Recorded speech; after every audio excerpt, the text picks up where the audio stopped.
So what do scientists measure in the Arctic? Where do they make the measurements? What instruments or tools do they use? And what are some of the challenges of Arctic research? People have been trying to make measurements in the Arctic. This is now atmospheric measurements all the way since 1890s.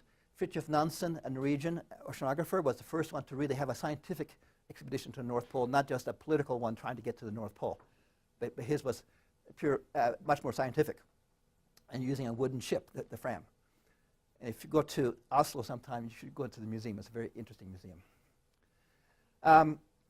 And they froze in 1893 and drifted across the Arctic Ocean and came out here near Svalbard in 1896. So 3 years, and they have hourly atmospheric measurements. And I'll show you their instruments in a little bit. But they had 3 atmospheric scientists, 8-hour shifts for 3 years. That's dedication. Nansen was an oceanographer. He devised some very unique ways of measuring ocean temperatures, and he has ocean temperature data all the way across here as well during that time period. The Soviets had a lot of drifting ice stations, and that was continued by the Russians starting in the early 2000s. And a couple of their tracks, their drift tracks are shown here. There's some American ones, and the Sheba used a fair bit of data from there because our laboratory was participated in that one.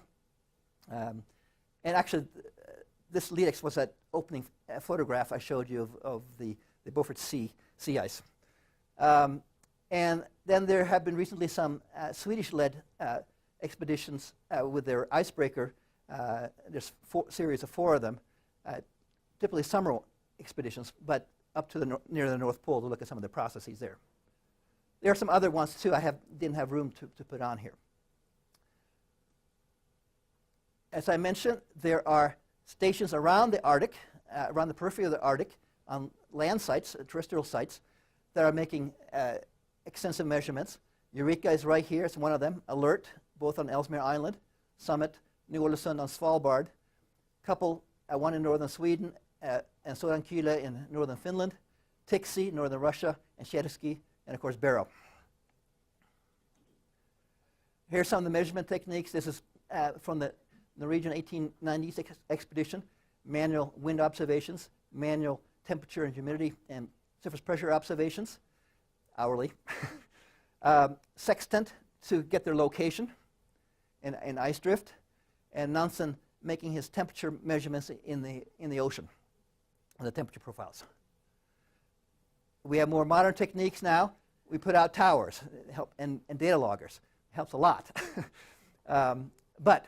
And these are, we put them out on the sea ice and also on land. This is the one at Eureka that you've seen pictures of many times. And some of these instruments measure the wind components, the 3 wind components, for instance, and temperature components, and humidity components, and also carbon dioxide components at up to 40 times per second. So we really need data loggers. And we need that high frequency to measure the turbulence, because the wind gusts, for instance, and especially the vertical variations in wind, or variations in vertical wind, are all very important here. And so to estimate the turbulent fluxes. Radiation, extremely important. I'm not sure. Oh, well, this isn't really radiation. This is just show an automated station measuring radiation and turbulence. But also we had to use some innovative power supplies, so wind energy and solar panels, to get power to our systems. But radiation measurements, this is now how you get the albedo. This is looking at the upwelling shortwave radiation from this radiometer, upwelling longwave radiation from this radiometer. And there's another mast right behind the photographer here measuring the downwelling part, so turning those identical instruments looking upwards. And then there's also an acoustical device measuring snow depth looking down at the surface. So this is what's called an albedo rack. This is one of the Swedish expeditions out near the North Pole. There they have the 4 components all on one unit here for the radiation. Doesn't the Rime ice kind of mess with that, or no? It does, and this is why this is an important reason why automated radiation and surface energy budget stations have not yet been devised, because we cannot get rid of that Rime ice off the radiometers except by elbow grease and very careful felt cloths. So, and then to look at the clouds, look at using radars, microwave radiometers and salometers, for instance. So both, typically they end up being on icebreakers, on ships, and because they're big instruments. So these are the cloud radars. This is actually a precipitation radar, cloud and precipitation radar. And salometer and these radiometers here all provide important pieces of the whole picture. This is the cloud radar at Eureka, down by the side of the fjord there, showing some of the images and data of the cloud properties. And that has been there for 8 years now. These remote sensors can also measure other properties of the atmosphere, for instance, wind. So this wind profiler, we're the first one to put one of these large, this is 8 by 8 meters, so 24 by 24 feet platform that this wind profile sits on. We're the first ones to put one of these on a ship on that Swedish icebreaker, but we got some very useful, interesting data with that. It gives us hourly wind profiles, or no, I'm sorry, half hourly is what we're running at. And other profilers, radiometers, for instance, can get some estimates of temperature profiles at much higher temporal resolution than you can get from setting up a balloon, which is typically at most every 3 hours you can do that, but you can't do it that frequently for very long. Other remote sensors include SODARs. Again, this is the Swedish icebreaker Oden here that we've been using a fair bit to get it into the pack ice. Also, not just launching a weather balloon that is lost, but we'll also have tether sondes here. And so here is a 2-week period in late August of 2008. Having graduate students helps a lot. So you get a lot of profiles, so they have to run the winch to send this balloon up and down and getting these temperature, humidity, and wind profiles, and also aerosol profiles too. Also, you can get data that is of very good quality, but more sporadic because it's so expensive to use them. But you can use aircraft, of course, or helicopters to make some of these measurements also. You really have to be careful about ingesting, for instance, aerosol from the aircraft into your samples, or wind measurements from helicopters in particular. Or you can combine, and this is a method we're using a fair bit, is combining a bunch of different measurements. So satellite measurements. This is now a satellite image. Near North Pole is just about up here. The Swedish icebreaker is here on this blue line. And this red track is this NASA DC-8 aircraft track. And so we can get, for instance, satellite image here, detailed information from the track of the aircraft, which is the blue line in this part image here. This is the cloud radar image, and showing, for instance, these precipitation shafts of snow through this deeper cloud system here. So those kind of detailed information you can get by combining data sets. The ice mass balance, thickness, is, of course, varies during the year as well as the extent of it. And so you have growth at the bottom of the sea ice in late fall into the winter, and then rapid melt both at the bottom and at the top. And notice that ice does not grow on top at all. You get some snow on top, but there's no ice that grows on top of the sea ice. It's all growth is on the bottom. And then hopefully the ice survives the summer melt, and so in this case it did a little bit, about 60 centimeters or so. And then you get more growth in the late autumn into winter, and then again the melt from the bottom and from the top in the following summer. To get these kind of measurements, and these colors here indicate the temperature within the sea ice. To get these kind of measurements, people at this Coastal Regions Research and Engineering Laboratory in New Hampshire have devised this ice mass balance buoy, which uses an acoustic sensor both at the top and at the bottom to look at what happens to the surface, both the bottom surface and the top surface, and then a thermistor string that goes down through the sea ice to measure the temperature profile. So in real life, looking at it from the top here, this is what it looks like. So it's really a very useful instrument, and they try to put out one of those near the North Pole each April or so. And they survive maybe a year, and then they get broken up. Other problems. We talked about the rhyming problem, and definitely can be a major problem getting good data for the surface energy budget. And this is on the sonic anemometers, the measure of the turbulence, and on the radiometers, both. Other problems are logistics, access to here. You have to get out there with an icebreaker, but you try to get someplace with your snowmobile, and you can only go so far. You have these melt ponds and such, and so access is a problem. Access for another reason is polar bears. You don't want to be out there at the same time, and they're very curious, and they want to be around. Everybody has to walk around with rifles, or have different ships run it differently. Some people allow scientists with rifles, which the question is whether that's dangerous or not. I would say it is maybe, but or other people say they have to have armed guards with them so from the ship itself. Other issues is when these flows come crashing together. So this one of our automated stations got caught up in one of those and got totally smashed. Moving sea ice. It's basically plate tectonics in fast motion. It can happen in 20 minutes.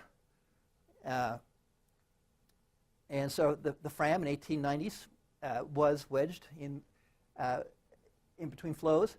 In the 1970s, from the University of Washington program, a lead opened up right underneath their mess hall. And I like Norbert Untersteiner's comment, people did not linger over dinner.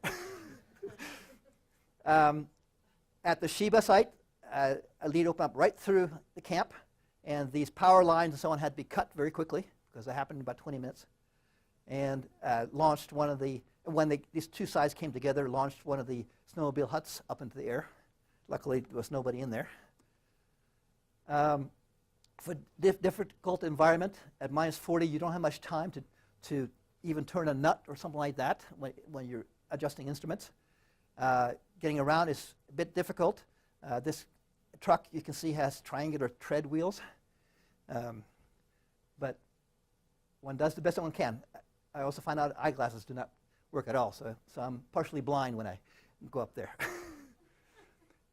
Resupplying is an important issue. Can typically either do with icebreaker or with aircraft to some of these sites. So what have we learned so far? It's a whole long list, and I'm not going to go through all the details here, but there's a few main points, and these main points even are still limited and, as I mentioned, atmospheric-centric list because of my own background. But probably the most important aspect that we have learned is that processes in the atmosphere, cryosphere, ocean, and pedosphere, the soil it is, interact, and it must be considered, the whole, all of them together must be considered as a whole system. And doing research or measurements in just one will leave you asking questions that are related to the other spheres, and you still won't understand how it really works unless you take into account the other systems.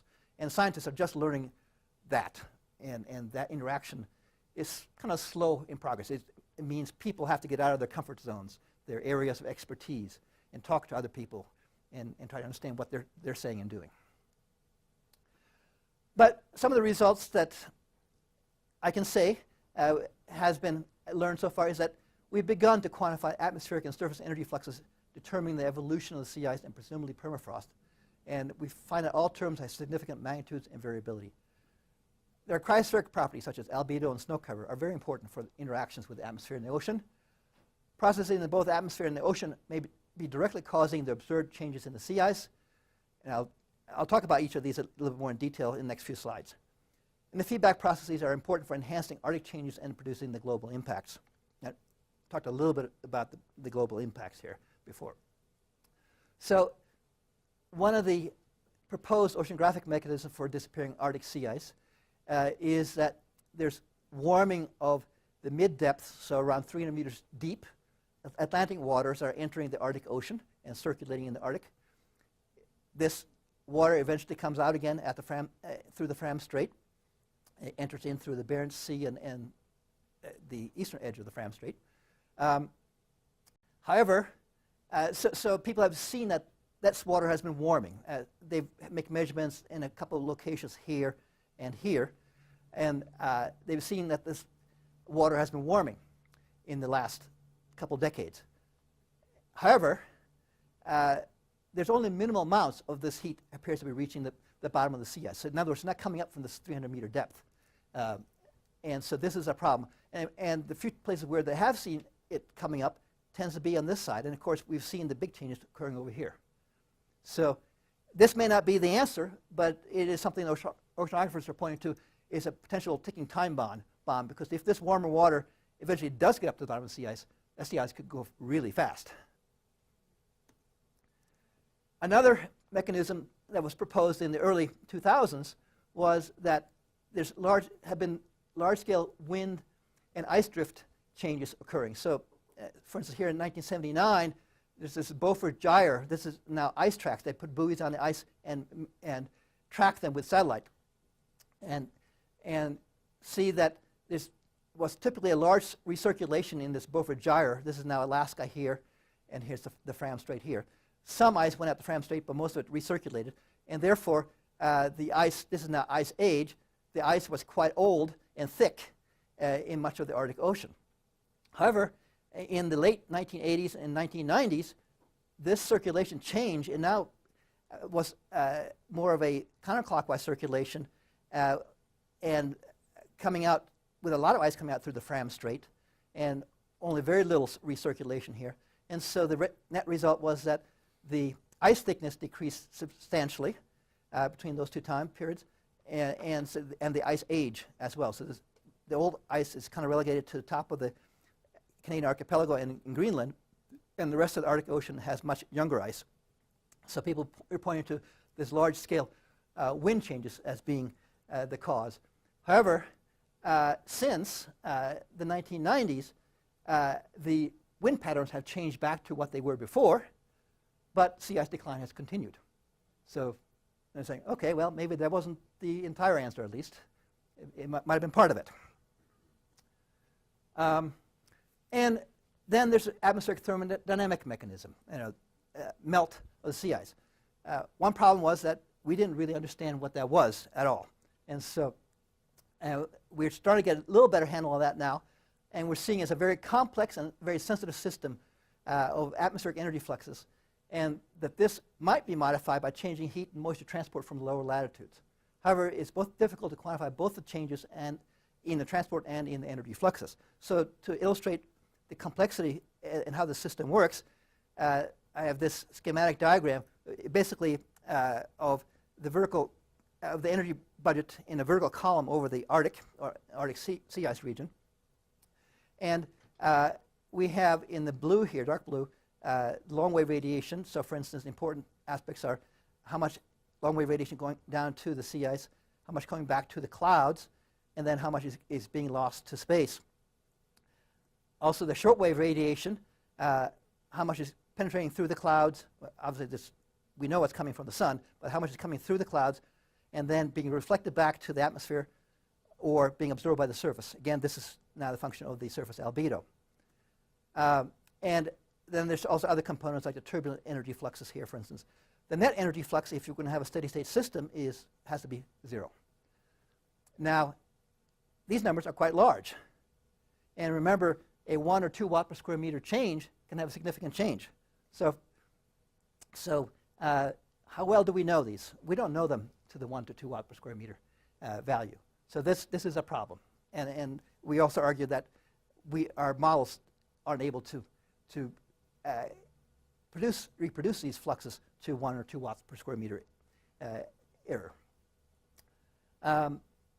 And so we have ice albedo and cloud feedbacks can also greatly impact the surface energy fluxes. And I want to illustrate that. Here we have the same budget again with the zero net energy flux. If we take away the sea ice, we see changes occur in the amount of energy, solar radiation absorbed by the surface because the albedo has changed dramatically at the surface. There's some changes in the long-wave radiation as well, and also in the turbulent heat fluxes, but the net effect is that there's an increase of energy flux to the surface. So that albedo that the sea ice provides is extremely important. If we remove that sea ice, we get a positive feedback, so more energy coming into the system and more warming. If instead we remove the clouds, now we change also the amount of solar radiation reaching the surface, but because of the high albedo, a lot of that is reflected. But the more important change is over here in the downwelling long-wave radiation, very large decrease, and the net result is a very large decrease in the net energy flux at the surface. And so if you remove the clouds, you'd have cooling at the surface. Or if you enhance the clouds, you'd have warming at the surface. So clearly, both the clouds and the sea ice are extremely important components of the system. Are we? Yeah, okay. I've got a couple more here. Okay. One of the processes that the feedback processes that oceanographers point to recently has been this recent formation of this near-surface temperature maximum at about 20 meters, typically in the Beaufort-Chukchi Sea regions, where the ice is either gone or very thin. And they point to that this heat, that this is a new feature that hadn't been in their profiles before, the last decade or 15 years or so. They point to that this heat can then be available for later release to the atmosphere. We talked about that some, and the impacts of that for lower latitudes, and to the underside of the ice. So they believe, and the evidence isn't totally there yet, but there's some suggestions that the sea ice growth underneath the ice is being delayed. And they point to this near-surface temperature maximum as being perhaps the cause of that, the energy source for that. So there's a feedback mechanism built into happening in the system here because of the loss of sea ice in this region. This is related to that in that how that release happens is also uncertain. And so this is some Japanese ship that was up there in 2010 and measured, this is in the Barrow right here, they measured the upper ocean temperatures along this line here in mid-September and found quite warm temperatures in the upper 20 meters or so of the ocean. They came back 2 weeks later and 4 days after this large storm went through this region and found that the temperatures had dropped by over 2 degrees in this upper ocean. That's a lot of heat loss, actually, because of the large heat capacity of water. And so, and they're saying that this was caused by the passage of the storm and the strong winds with the storm. We don't know whether that is a typical process that happens or not, or whether it's more kind of a long, drawn-out process. And this is one of the things that people are trying to quantify, how this heat loss occurs. At the Shiba site, that began our ability to quantify the atmospheric and surface energy fluxes determining the evolution of sea ice. And generally what was found was that all terms have significant magnitudes and variability, and the summer ice melt correlates well with the net energy flux. So if we look at net energy flux rather than, say, temperature, we actually get a good matchup with the changes in the sea ice amount. The blue line here, this is now directly observations. The blue line shows the net energy flux during the winter being slightly negative during much of the winter, about 20 watts per square meter. Summertime, it's up to about 85 watts per square meter. I mean, these are much larger numbers, but the annual average is what really determines the net result for the year for the sea ice. But clearly, this matches with the growth of the sea ice here, then the melt at the top of the sea ice here in the summer. These large variability up to 50 watts per square meter over a few days. That seems to be associated with storms and clouds. And so they greatly modulate this energy flux. And this occurs year-round.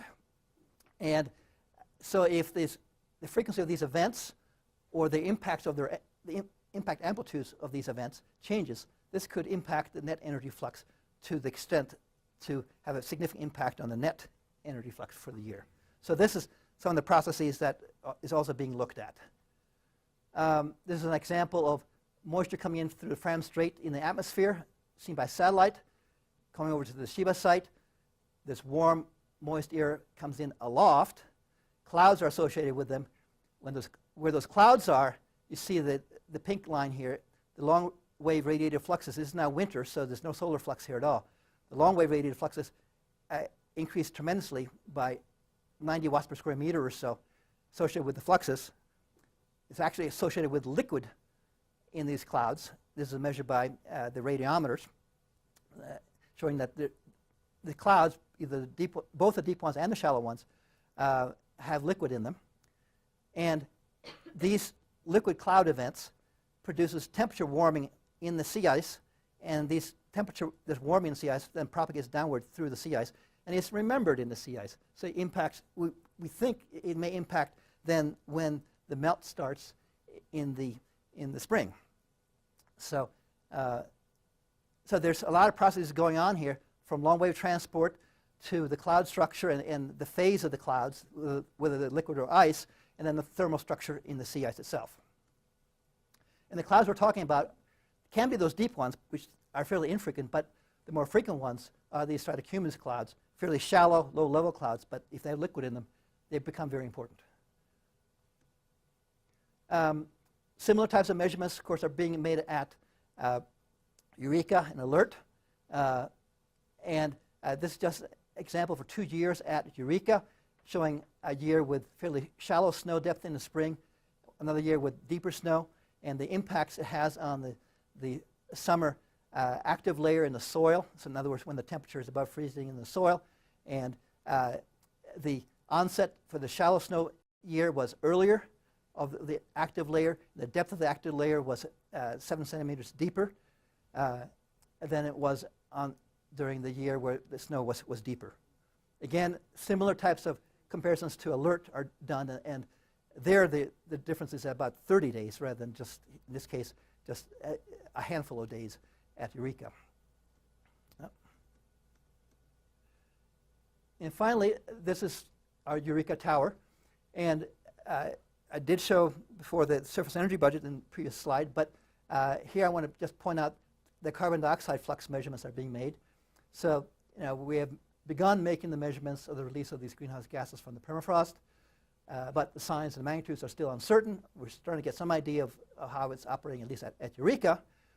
For instance, here, this shows a 24-hour period in the autumn. I believe it's 2007, if I remember right. And we see that during daytime, there's upward moisture flux and downward carbon dioxide flux. So soil is a sink for the carbon dioxide in the atmosphere, while at nighttime, the soil seems to be a source for the carbon dioxide. So it's coming out of the soil at night. When the temperature then goes below freezing, so the biological activity decreases substantially, now the carbon dioxide is almost entirely coming out of the soil. So the soil is a source of carbon dioxide during that time. But if we look at the entire year, in general, it looks like the soil is a sink of carbon dioxide, not a source. So either the permafrost is not thawing substantially there at Eureka yet, or we don't have long enough time series of it. And so right now, at least, it looks like the soil there seems to be a sink for carbon dioxide.